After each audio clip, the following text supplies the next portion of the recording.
World War III actually happen? Not as a theory, not as a movie plot. Right now in 2026, the Middle East is on fire. GPS signals across an entire region are being hijacked. A country with a defense budget 20 times smaller than America's is forcing the United States military to spend $2 billion every single day just to keep up, and the Pentagon is reportedly terrified it might run out of interceptor missiles before this is over. Today, we are not talking about crime. We are not following a case file. Today, we are going to debunk one of the most dangerous assumptions in modern military thinking. The idea that the biggest budget always wins. Because what is happening right now between Iran, the United States, and Israel is shattering that assumption in real time, and the evidence is undeniable.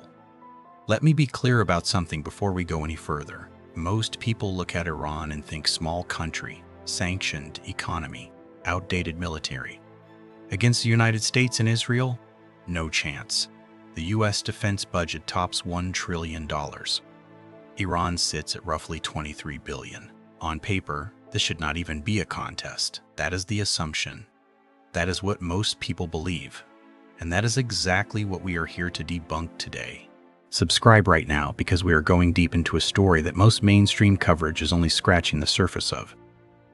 This is not propaganda for any side. This is a hard, evidence-driven breakdown of what asymmetric warfare actually looks like when it is executed by a nation that has spent 40 years preparing for exactly this moment. If you believe the world deserves honest, fearless analysis that does not flinch from uncomfortable truths, hit the like button right now and subscribe to Archives Resolved so we never stop bringing you the stories that matter most. Let us start with something that happened on February 28, 2026. The United States and Israel launched Operation Epic Fury, a coordinated military campaign against Iran using B-2 stealth bombers and Tomahawk cruise missiles. The opening moves were not the bombs. Before a single kinetic weapon was fired, the U.S. and Israel executed an invisible strike, dismantling Iran's electromagnetic environment, knocking out radar systems, jamming communications. The doctrine was clear: control the spectrum first, control the sky second. That is 21st century warfare. Iran's response? It did not collapse. Within hours, ballistic missiles and drone swarms were already in the air targeting U.S. military bases across the Gulf region. According to reporting from Al Jazeera and the Carnegie Endowment for International Peace, during the first 12 days of Operation Epic Fury, U.S. installations were tested like never before, and Iran struck an early radar warning system at Al Udeid Air Base in Qatar, hit the U.S. Navy's 5th Fleet headquarters in Bahrain, destroying 2 communication terminals and several large buildings, and claimed to have destroyed radars in both Jordan and the UAE. Read that again. In 12 days, a country with a fraction of America's military budget was hitting some of the most fortified installations on Earth. Now here is the number that should make every defense analyst uncomfortable. The U.S. has reportedly been spending $2 billion a day prosecuting this conflict. $2 billion per day. And there are serious fears being raised by military experts that the U.S. could run out of interceptor missiles altogether if the war goes on for more than a few weeks. How is that possible against a country with a $23 billion annual defense budget? The answer is the drone, specifically the Shahed. Iran's Shahed drone can be made cheaply with dual-use components and launched off the back of a truck. Unlike missiles, which require vast infrastructure, the drones can be assembled covertly. The cost of each Shahed drone? Somewhere between $20,000 and $35,000. The cost of the Patriot or T-8AD interceptor missile the U.S. fires to shoot it down? Several $1 million per shot. The Patriot and T-ATH-THAAD defense systems launch interceptors that can cost millions of dollars for each missile they fire, compared with the $20,000 to $35,000 cost of each Iranian Shahed drone. Think about what that means strategically. Iran does not need to win a single drone battle. It just needs to keep launching. Every time the U.S. fires a multi-million-dollar interceptor to destroy a $30,000 drone, Iran wins that economic exchange. Repeat that thousands of times, and you begin to drain the most powerful military on Earth of one of its most critical resources. Simply put, The United States does not possess unlimited resources. The methods used to neutralize drone threats are effective, but they are resource-intensive and expensive, and they will drain certain types of interceptors quickly. That is not Iranian propaganda. That is the Carnegie Endowment for International Peace, one of the most respected foreign policy research institutions in the world. But drones are only one layer of this strategy. Let us talk about what may be the single most disruptive weapon Iran is using right now, and it is completely invisible. GPS spoofing. If you have been anywhere near the Middle East recently and noticed your phone putting you in the wrong location 400 miles from where you actually are, you have felt this weapon firsthand. Since the conflict escalated, more than 1,100 commercial ships in UAE, Qatari, Omani, and Iranian waters experienced disrupted navigation systems in a single day. February 28, jamming and spoofing also slowed marine traffic moving through the Strait of Hormuz, a congested shipping lane that handles roughly 20% of the world's oil and gas exports, where precise navigation is essential. 20% of the world's oil and gas. One shipping lane. Crippled by invisible signals, not bombs, not missiles, radio waves. According to U.S. defense and intelligence officials, Iran activated ground-based jamming systems capable of interfering with satellite navigation and disrupting communication links between airborne platforms and command centers, impacting U.S. cargo, Air Force surveillance aircraft, including RC-135 Rivet Joint Signals Intelligence planes, E-8C Joint Stars ground surveillance platforms, and MQ-9 Reaper drones, all of which rely heavily on uninterrupted GPS signals to operate effectively in contested airspace. Let that land. American surveillance aircraft, some of the most sophisticated machines ever built, forced to switch to backup navigation modes because Iran is broadcasting interference signals. This is not the first time Iran has used electronic warfare to challenge American air superiority. In 2011, Tehran claimed to have used signal manipulation to capture a U.S. RQ-170 Sentinel stealth drone. That was 15 years ago. Iran has been developing and refining this capability for over a decade, and the world is only now fully confronting what that means.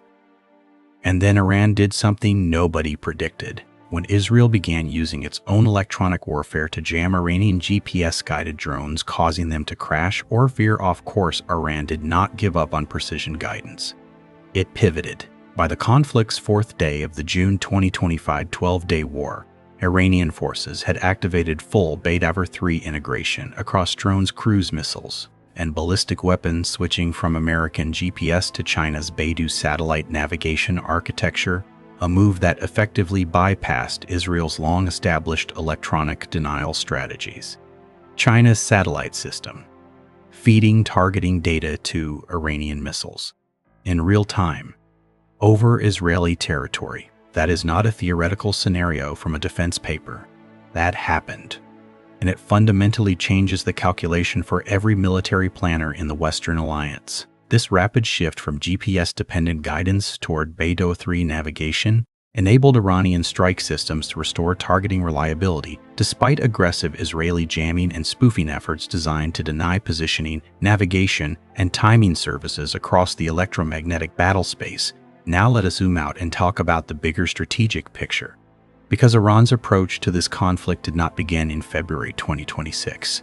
It has been built over 4 decades of isolation, sanctions, and careful preparation for exactly this kind of confrontation. At the core of Iran's asymmetric approach is a network of proxies and partners. Hezbollah in Lebanon, Shia militias in Iraq, groups in Syria, Hamas and Palestinian Islamic Jihad in Gaza, and the Houthis in Yemen, which receive weapons training, funding, and ideological guidance from Iran, allowing Tehran to threaten Israeli and U.S. forces on multiple fronts, often with a degree of deniability and at a fraction of the cost of deploying its own regular forces. This is the architecture of asymmetric warfare. You do not fight your enemy where they are strongest. You force them to fight everywhere at once, spread thin, burning through resources, defending a dozen fronts, while your own forces remain concentrated and purposeful. Iran's reach, stretching from Lebanon and Syria to Iraq and Yemen, allows it to shape crises, quickly raise the stakes of local conflicts, and force adversaries to devote substantial resources to missile defense, counter, UAV systems, naval protection, and regional coalition management. And Iran's ambitions are not staying regional. Iran has shown interest in going beyond regional targeting effects in the coming weeks. Analysts anticipate Iran pursuing more global impacts, striking energy, water, data infrastructure, and connectivity, trying to cause economic chaos across continents. That is a striking change from what the Taliban, Saddam Hussein, and ISIS were capable of in the Iraq and Afghan wars of 2001 and 2003. This is a different kind of adversary. Not a terrorist organization, not a failing state. A nation that has systematically studied how superpowers fight, identified every vulnerability, and built a military doctrine designed specifically to exploit those weaknesses. The current hostilities demonstrate that electronic warfare is no longer a support function. It is among the primary enablers and force multipliers of modern combat. The U.S.-Israel coalition's decision to begin the campaign by dismantling Iran's electromagnetic environment before firing a single kinetic weapon was not merely a tactical choice. It was a doctrinal statement. Control of the spectrum precedes control of the sky, the sea, and the ground. But here is the critical point. Iran adapted. It absorbed that opening blow, pivoted its navigation systems to BeiDou, launched swarm after swarm of low-cost drones to exhaust American interceptor stockpiles, and began targeting the soft infrastructure that modern economies depend on: data centers, desalination plants, communication terminals. The most significant cyber attack so far has been the March 2026 attack by the Iranian hacker group Handala on Stryker Corporation, a major U.S. medical technology firm, which disrupted global operations and resulted in the exfiltration of large volumes of sensitive data. A medical technology company hit during wartime, causing global disruption. This is what 21st century warfare looks like when an asymmetric adversary goes on offense. So what does all of this mean for the question we opened with? Can World War III happen? The honest answer is that the conditions for catastrophic escalation exist right now in a way they have not since the Cold War. Reports of China preparing to provide spare parts and financial aid to Iran suggest the conflict may evolve into a broader proxy war involving global powers. Russia is watching. China is watching. Every nation with a grievance against Western military dominance is watching this conflict and taking notes. What Iran has demonstrated, whatever you think of its government, its politics, or its conduct, is that the old assumptions about military power are broken. Iran has always counted on facing a superior military. That has pushed it to explore asymmetric warfare, in which smaller or technologically inferior forces look for ways to frustrate or exhaust the enemy. And right now, by multiple credible measures, that strategy is working. The United States is spending $2 billion a day.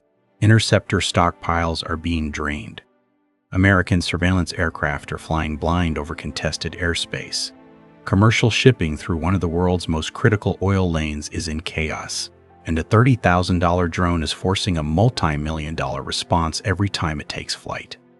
The lesson here is not that Iran is winning. The lesson is that the rules of military power have fundamentally changed, and the countries that understand that first will hold the advantage in every conflict that follows.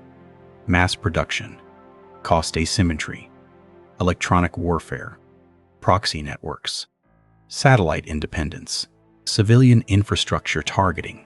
These are not future threats. They are present realities unfolding right now, documented by Al Jazeera, CNN, the Carnegie Endowment, NBC News, and defense analysts from every corner of the world. And if the most powerful military alliance in human history can be pushed to the edge of its interceptor supply in 12 days by a nation spending $23 billion a year on defense, then every assumption about what it takes to wage war in the 21st century needs to be re-examined immediately. That is what we do here at Archives Resolved. We follow the evidence. We ask the uncomfortable questions. We debunk the comfortable assumptions. And we do not stop until the full picture is on the table. If this breakdown gave you something to think about, leave a comment below what surprised you most. Was it the GPS pivot to BeiDou? The $2 billion a day burn rate? The interceptor shortage? Tell us. Share this video with someone who thinks military power is just about budget size because the evidence says otherwise. Hit the like button, subscribe if you're not already here, and turn on notifications because we are just getting started on this conflict, and there is a great deal more to break down. This video is based entirely on publicly available reporting from Al Jazeera, CNN, NBC News, the Carnegie Endowment for International Peace, the Observer Research Foundation, Defense Security Asia, HS Today, Army Recognition, and The National. All claims are drawn from published reporting as of April 2026. Some elements of pacing and framing have been structured for clarity and narrative flow. All research and editorial decisions are human-led. We present evidence. You decide what to do with it.